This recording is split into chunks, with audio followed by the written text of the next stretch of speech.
Mansarovar railway station येथील रस्त्याच्या डांबरीकरणाचा शुभारंभ सोमवारी पनवेल विधानसभा मतदारसंघाचे आमदार प्रशांत ठाकूर यांच्या हस्ते झाला। दरम्यान पनवेल विधानसभा मतदारसंघात चौथ्यांदा आमदार प्रशांत ठाकूर हे निवडून आल्याबद्दल त्यांचा सत्काराचेही आयोजन करण्यात आले होते। कामोठे शहरातील विकासासाठी भारतीय जनता पार्टी आणि मी आमदार म्हणून नेहमी तत्पर राहून नागरिकांच्या समस्या जाणून घेऊन त्या सोडवण्याचा प्रयत्न आमदार आपल्या दारी या उपक्रमांतर्गत करतोय। नागरिकांना सोयीसुविधा देण्यासाठी आपण सर्वांनी नेहमी पुढे राहायला पाहिजे, असे प्रतिपादन आमदार प्रशांत ठाकूर यांनी केले।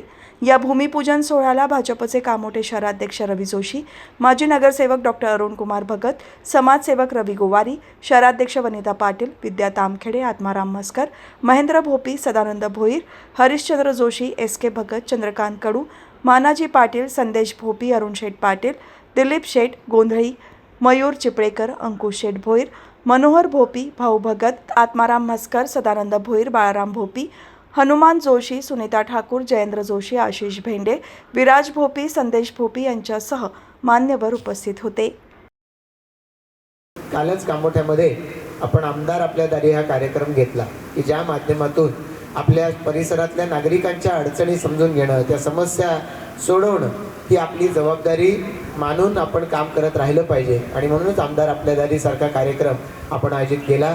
त्या आमदार आपल्या दारी कार्यक्रमामध्ये लोकांनी तक्रारी केल्या की रेल्वे स्टेशन परिसरामध्ये महिलांच्यासाठी टॉयलेट असली पाहिजे, त्या स्वच्छ असल्या पाहिजेत, त्या तुटफूट झालेली नसली पाहिजे, त्याचबरोबरीनं स्वच्छता या परिसरात असले पाहिजेत। या परिसरामध्ये लोकांना चालण्यासाठी जाणाऱ्या येणाऱ्यांना कुठली अडचण होता कामा नये, यासारख्या सुविधा यासुद्धा देणं हे आमदाराची किंवा त्याचबरोबर भारतीय जनता पार्टीची जबाबदारी आहे। आणि या दृष्टिकोनातून पदाधिकारी कार्यकर्ते म्हणून आपण सगळ्यांनी मिळून याच्यामध्ये काम करायचं आहे। लोक आपल्यालाही वेगवेगळ्या गोष्टी सांगत असतात। एखादी गोष्ट, एखादी तक्रार लोकांनी आपल्याला सांगितली तर ती माझ्यासाठी नाही असं समजण्यापेक्षा ती मला कळली, आता योग्य माणसापर्यंत मी कशी पोहोचवेन याचा जर आपण विचार केला तर ती समस्या आपल्याला भारतीय जनता पार्टीच्या माध्यमातून सोडवण्याचं समाधान हे निश्चितपणानं मिळू शकतं।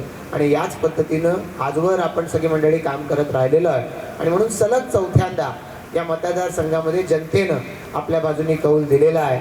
आणि म्हणूनच जी तरुण मंडळी यांनी आज हा जो सत्काराचा कार्यक्रमाचं आयोजन केलं आहे, या सर्वांना माझा आग्रह असेल की अशाच पद्धतीनं गावातल्या सगळ्या विकास कामांच्या मध्ये आपण सहभाग घ्यावा।